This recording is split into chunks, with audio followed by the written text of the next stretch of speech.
안녕하세요. 필름메이커스입니다. 네, 오늘 초대석 라이브는 저희 필름메이커스 3월 상영작 X의 저주를 연출한 김희수 감독과 함께 하겠습니다. 네, 옆에 나와 계시는데요. 네, 안녕하세요. 안녕하세요.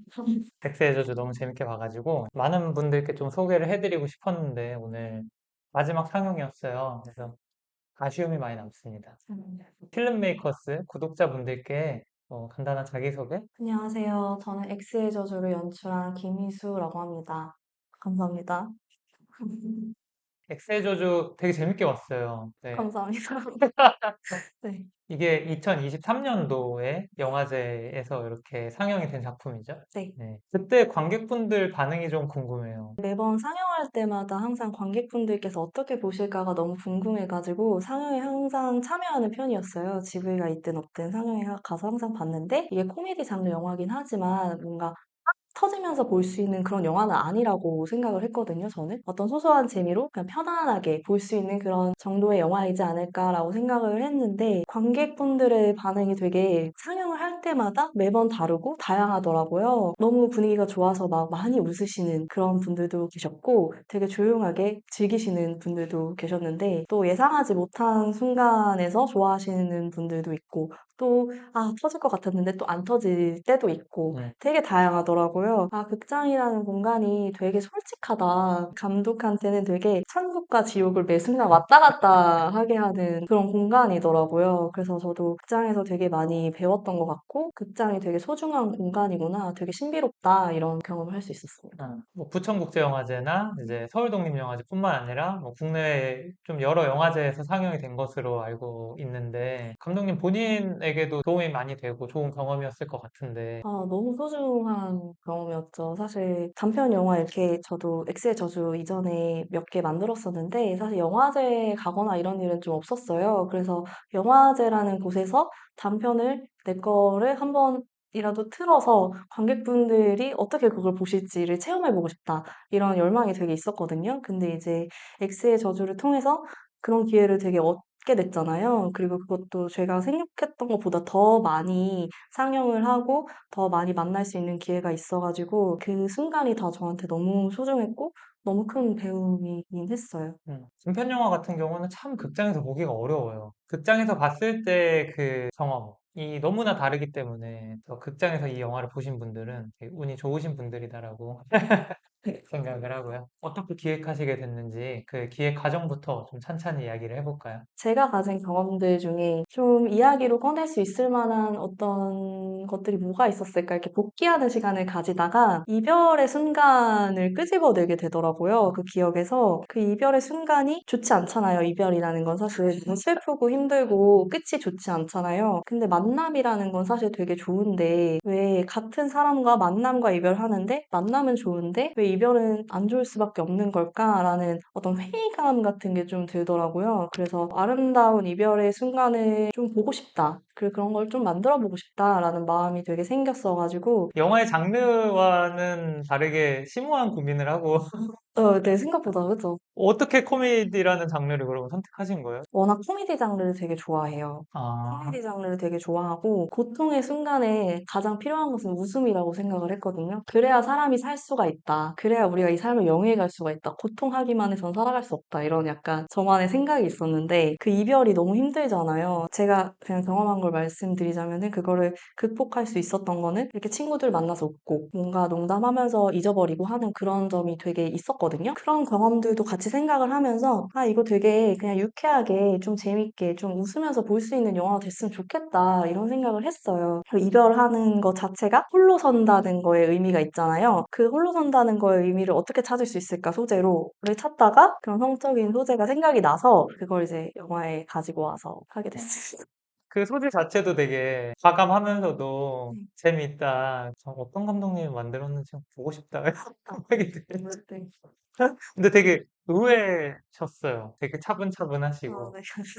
근데 그 안에 뭔가 응축되어 있는 뭔가 코미디의 피가 흐르고 있지 않나 그런 생각이 드는데 이 시나리오를 개발하는 과정이 되게 궁금한데, 시나리오 쓸 때 가장 중점을 뒀던 것은 대사였던 것 같아요. 이 인물들이 이런 상황이 벌어졌을 때 어떻게 액션을 하고 어떻게 리액션을 할까에 대해서 고민을 많이 했었던 것 같아요. 저주라는 소재와 그래서 서지 않는다라는 어떤 우스꽝스럽고 황당한 어떤 상황이 들어오는 거잖아요. 그리고 나서 그걸 주문을 걸어서 또 풀려고 하고 하는 그 모든 게 약간 판타지적이라고 생각을 했어요. 그러면 인물들이 액팅하거나 뭔가 반응하는 것도 일반적이지 않았으면 좋겠다. 그래서 아예 이 세계 안에 갇힌 그들만의 어투를 뭐 쓴다던가 혹은 되게 감정을 절제해서 보여준다던가 하는 방식으로 이야기를 써보자. 영화 보다 보면 말맛이라고 하잖아요. 되게 네. 말맛이 살아있는 영화다라는 생각이 들었거든요. 코미디 장르가 그렇게 어렵다고 하잖아요. 네. 그게 남 웃기는 게 쉬운 게 아니다. 홀로 이제 서지 못한다는 그 소재를 선택함에 있어서 부담감 같은 거는 없으셨는지. 완전 부담감이 있었죠. 아무래도 너무 성적인 소재가 예민하고 조심스러운 부분이잖아요. 근데 이걸 가져와서 영화를 만들었을 때 좀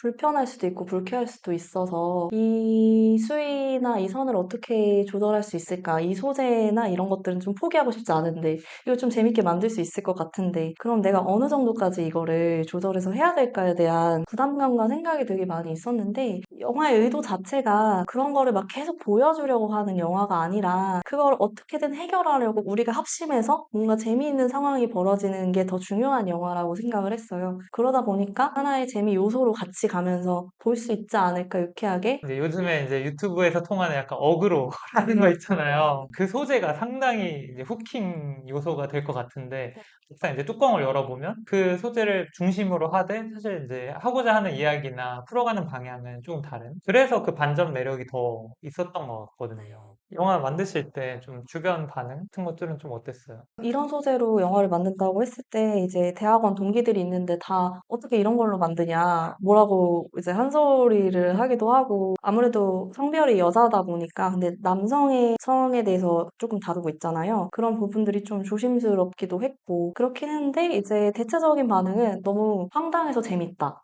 라는 반응이 좀 많았어요. 그래서 그런 거에 자신감을 얻고, 그래? 재밌어? 그럼 재밌으면 됐어. 하면서. 나머지는 내가 한번 어떻게든 알아서 해볼게. 하면서. 좀 어떻게 보면 되게 유치하고, 좀 농담 같고, 진지하지 않은 것 같고, 그런 측면이 분명히 있으니까. 그래서 이제 더 본질에 집중을 하려고 했던 것 같아요. 이거는 재미이고, 또 내가 하고 싶은 얘기 또 따로 있고, 이걸 어울려져서 만들어내야겠다. 소위 말해서 우리가 붕 떠 있는 이야기들이라고 하잖아요. 그럴듯하다라는 거와는 좀 정반대에 그렇게 보이는데 오히려 조금 붕 떠 있으면 우리 날아가 보자 하는 그런 느낌인 것 같아요. 이 영화만의 세계관을 만든 느낌? 어떠셨어요? 좀 이 결과물이 나왔을 때? 네. 저는 웃을 수 없었죠. 너무 아쉬운 부분도 많고, 아, 이거 조금 더 갔으면 재밌었겠다. 이런 부분도 조금 더 보이고 하니까, 저는, 아, 너무 재밌다. 막 웃긴다. 이렇게 하면서 제 작품 한 번도 본 적이 없던 것 같아요. 그게 너무 아쉬워요, 저도. 계획한 대로 무언가가 되긴 했구나, 이게. 아, 그래도 조금 이게 통하는구나. 조금 좋아해 주시는구나. 다행이다. 뭐 이런 감정으로 영화를 항상 바라봤던 것 같아요. 뭔가 잘 못 보겠어요, 사실 저는. 그 코미디라는 장르의 특수성 때문에 그런 걸까요? 아니면 뭐 다른 장르의 작품을 할 때도 그런 편이신가요?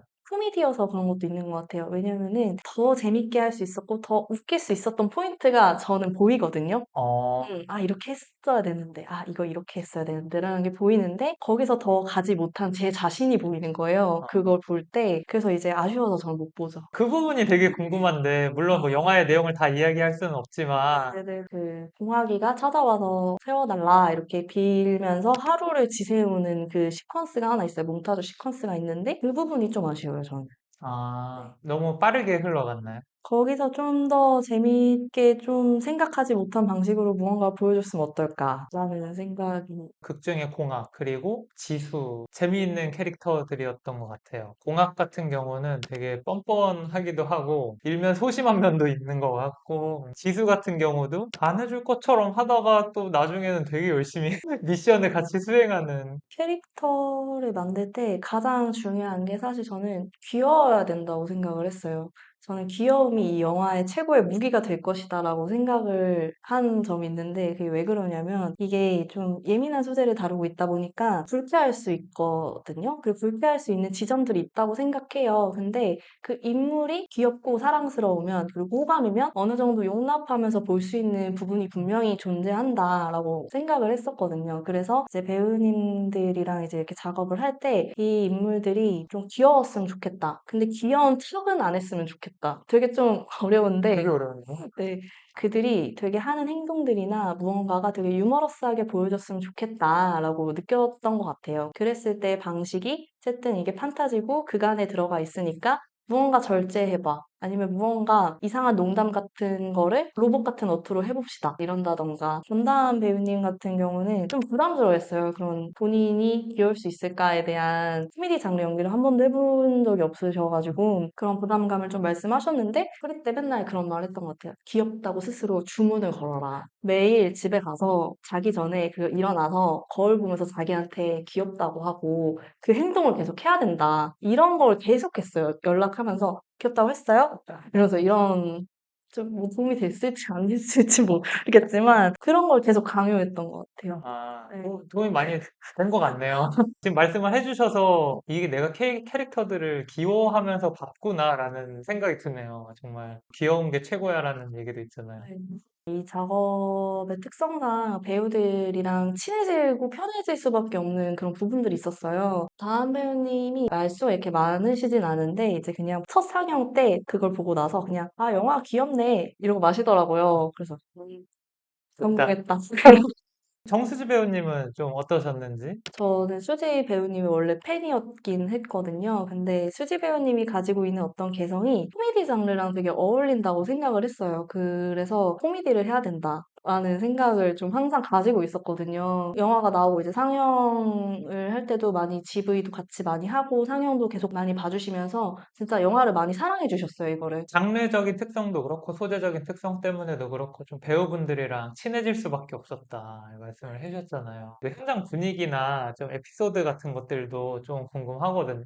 배우님들끼리도 친해지는 게 너무 중요했고, 왜냐면 스킨십이 있고, 어쨌든 연인의 이야기이기 때문에 그들끼리도 친밀해지는 게 너무 중요했고, 저랑도 배우님들이랑 이렇게 친밀해지고 편해지는 게 되게 중요해가지고, 프리 때 되게 많이 만났어요. 그리고 영화에 대한 얘기뿐만이 아니라 연인에 대한 이야기이기도 하니까 그 각자 연애 얘기도 진짜 많이 하고, 막 고민도 막 나누고 하면서 되게 친밀하고 편해졌어요. 그래서 어떤 연기를 하는 데 있어서 서로가 불편하진 않겠다. 그런 선들을 서로 잘 찾았구나라는 걸 좀 많이 느꼈죠. 그리고 촬영할 때도 아무래도 이게 코미디 영화다 보니까 그냥 재밌었어요. 많이 웃고 그러긴 했는데 저는 사실 많이 못 웃었고요. 현장에서 분위기가 좋구나 이런 거 느끼면서 저는 모니터를 가서 분위기 좋을 때 가서 근데 다시 한번 갈 건데 이렇게 하면 어떨까요? 분위기를 깬다던가 오히려 제가.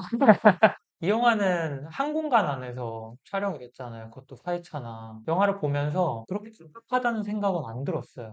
오히려 되게 다채로웠다라는 생각이 들었는데 여기에 따라서 좀 준비하신 것들이 있을 것 같거든요.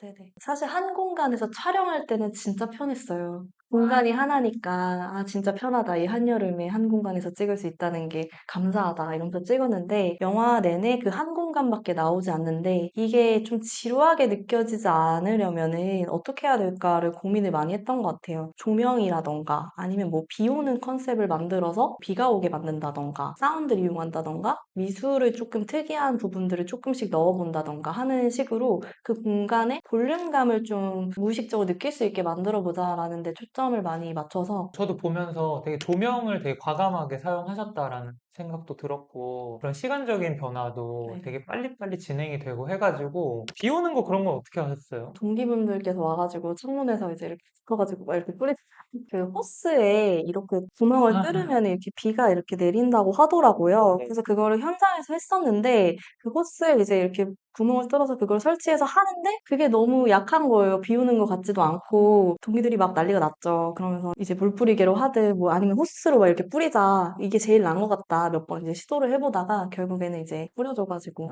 그런 제한된 상황 속에서 창의력이 발휘된다고. 그래서 이제 그런 창의력들을 많이 발휘하셔서 잘 이렇게 영화가 나온 게 아닌가.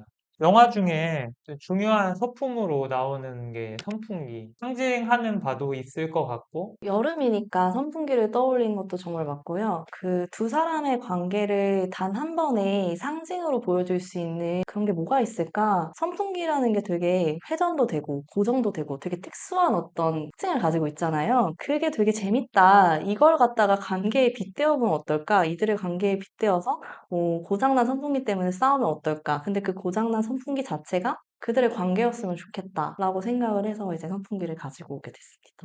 그러면 그 선풍기를 고치지 않은 거는 그 이후에 어떤 둘의 관계를 암시하는 건가? 그런 생각도 들었거든요. 저는 이별이라고 생각하면서 만들긴 했는데요. 선풍기는 끝까지 고쳐지지 않았으면 좋겠다고 생각을 했어요. 저는 그 관계라는 게 아무리 노력을 해도 되어지지 않고 고쳐지지 않는 부분이라는 게 하나 있다고 생각을 했어요. 연인 관계에서 특히. 근데 그랬을 때 바꿔야 되는 거는 그 선풍기를 고치는 게 아니라 내 자신이 바뀌어야 된다. 내 생각을 바꿔야 된다라는 거를 생각을 했어요. 그래서 공학이가 선풍기가 고쳐지지 않았으니까 그거를 이제 지수 쪽으로 넘기고 자기가 이제 변해서 그 옆으로 가잖아요. 그런 어떤 변화를 보여줄 수 있는 방식도 이 영화의 또 다른 주제일 수도 있겠다라는 생각을 하면서 짜봤던 것 같습니다. 아, 그렇군요. 네. 아, 저도 거기까지는 생각을 못 했는데, 정말 그 사랑과 이별에 대해서 많은 고찰을 하셨군요.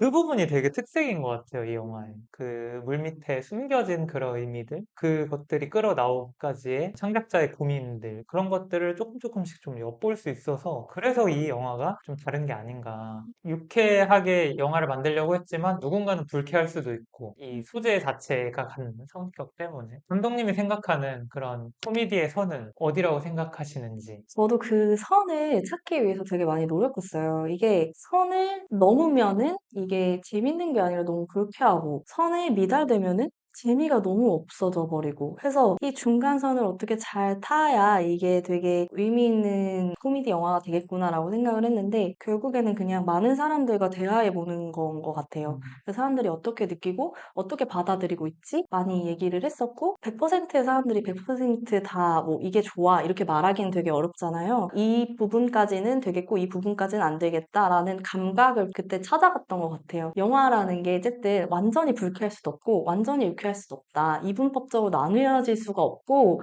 이 영화 자체 안에 불쾌한 것도 있고 유쾌한 것도 있구나.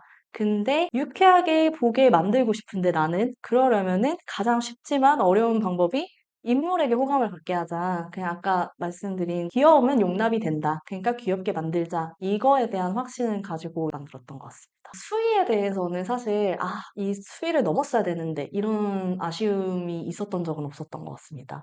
오히려 그런 수위라기보다는 이게 꼭 판타지여야 했을까? 만약에 리얼리즘적으로 뭔가 이거를 표현했으면 어땠을까? 과감하게 할 거면 진짜 완전 더 과감하게 해볼 걸. 이런 아쉬움도 조금 있는 것 같고, 네. 우리가 한번 심의를 해보자라고 한다면, 몇 세가 적정한 것 같으세요? 15세라고 15세. 생각합니다. 아, 15세. 15세였으면 좋겠고, 이제 그런 마음으로 만들긴 했는데, 많은 분들이 말하신 적이 있으세요. 19세처럼 했으면 더 재밌었을 것 같다. 오히려 더 발칙했으면 어땠을까? 이런 말씀을 해주셔서 저도 한번 생각을 해봤는데, 제가 그걸 못하겠더라고요. 이게 어불성설이긴 하죠. 이런 소재를 가져와서 이런 영화를 만들어 놓고 19세를 못하겠다는 말이 좀 어불성설이긴 한데, 그게 제가 할 수 있는 최고의 수위였던 것 같아요. 저한테 되게 어린 남동생이 있는데, 그 남동생한테 이 영화를 보여줄 때 민망한가 안 민망한가 이것도 약간 기준이었던 것 같아요. 그때 조금 덜 민망하더라고요. 그럼 이거는 15세 아닐까? 영화 밖의 삶에 대해서 좀 이야기를 해보겠습니다.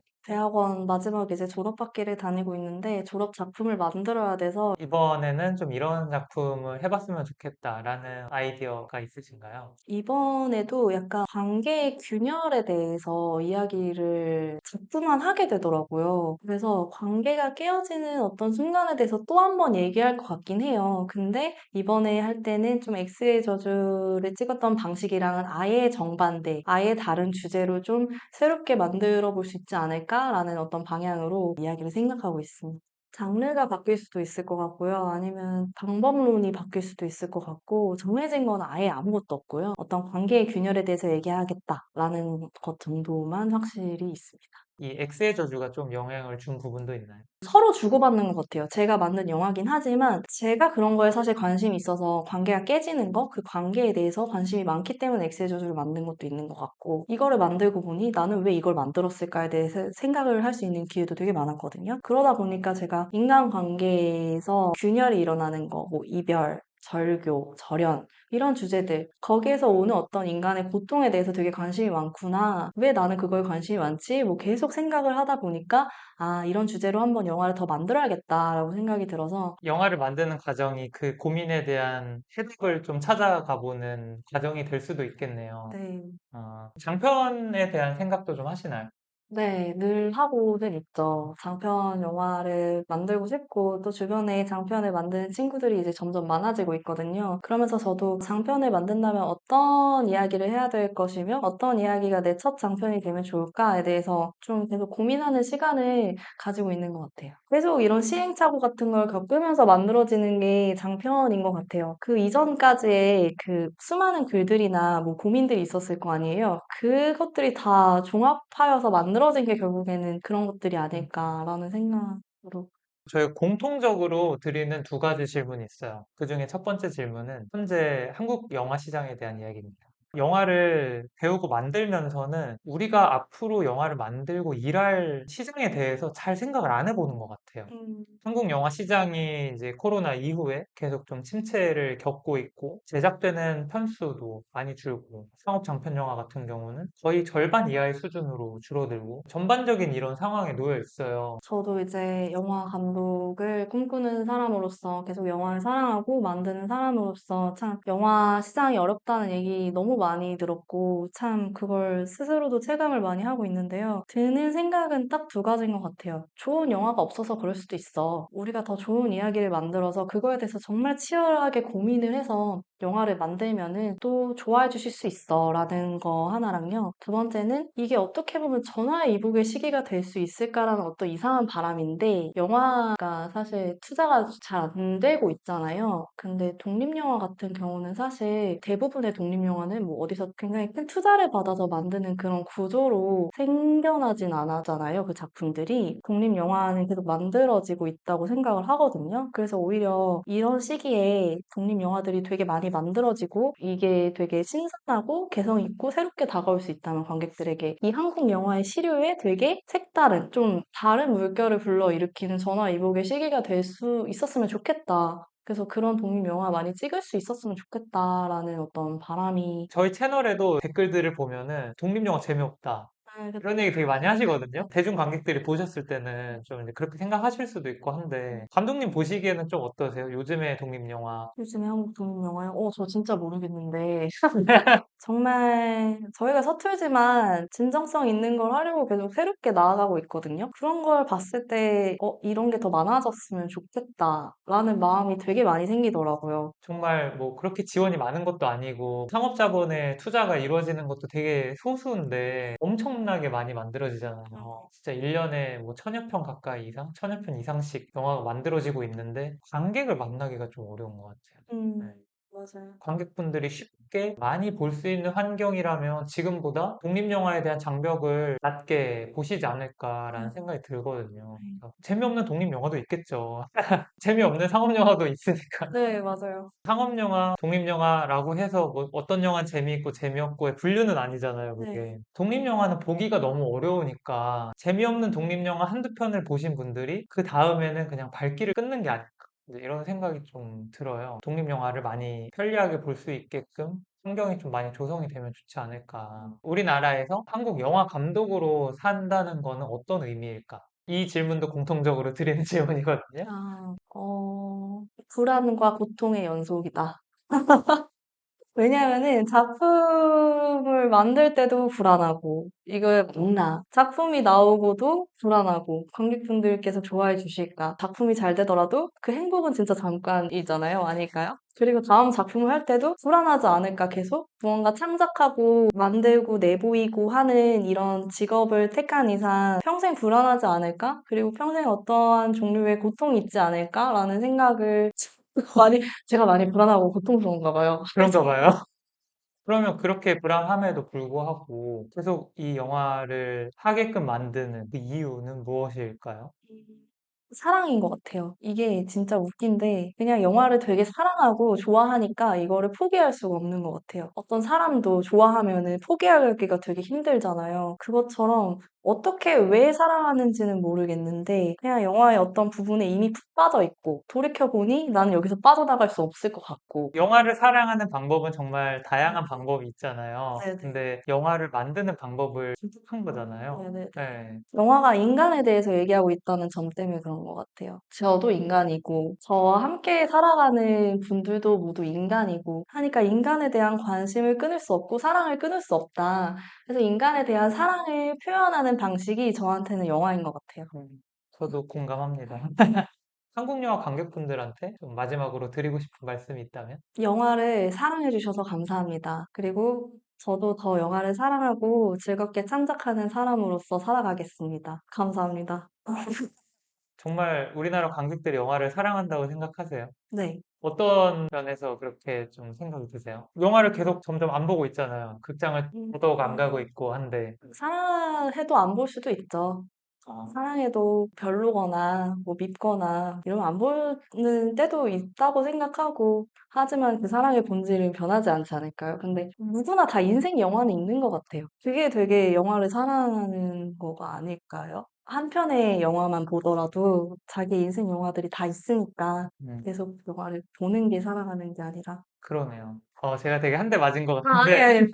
그 인생 영화라는 말이 정말 네, 네. 네, 와닿는 것 같아요. 어떤 단어 앞에 인생을 붙인 게 영화가 처음이 아닌가? 나한테 가장 소중한 또는 의미 있는 이런 의미로 인생을 앞에 붙이는 게 네. 되게 보편화된 것 같은데, 인생 영화, 인생을 붙인 거는 영화가 처음인 것 같아요. 맞아요. 사랑하고 좋아한다고 해서 매번 그거를 보러 간다고 할 수는 없죠. 네. 맞아요. 한국 사람들 영화 좋아했잖아. 근데 왜 이렇게 안 보러 와? 오히려 이렇게 관객 탓을 하고 있는 건 아닌가라는 생각도 드네요. 오늘은 이 엑스의 저주 얘기를 시작하면서 코미디 영화고 과감하고 발칙한 영화라 이 이야기도 되게 그런 결로 가지 않을까 싶었는데 네. 오히려 되게 생각을 많이 해보게 되는 재미없죠. 저는 재미있었는데 어. 감독님 어떠세요? 감독님 본인이 좀 재미있는 사람이라고 생각하세요? 그쵸. 저는 재밌는 사람이라고 스스로 생각하지 않으면 안 되죠. 그렇게 생각하는 편인 것 같아요. 음, 저도 그렇게 생각합니다. 어, 재미에는 다양한 방식의 재미가 있으니까요. 네, 네. 이런 코미디, 로맨틱 코미디 영화를 매개로 해서 또 이런 다양한 이야기를 할 수 있다는 게 네, 의미가 있었던 것 같고, 네. 저도 재밌었고 좀 많이 뒤돌아보게 되네요. 음, 사실 이런 20분짜리 단편 영화라고 하더라도 정말 할 얘기들이 너무 많잖아요. 구독자분들은 또 어떻게 보셨는지 모르겠네요. 저희는 또 다음에 초대석 라이브로 찾아오겠습니다. 감사합니다. 감사합니다.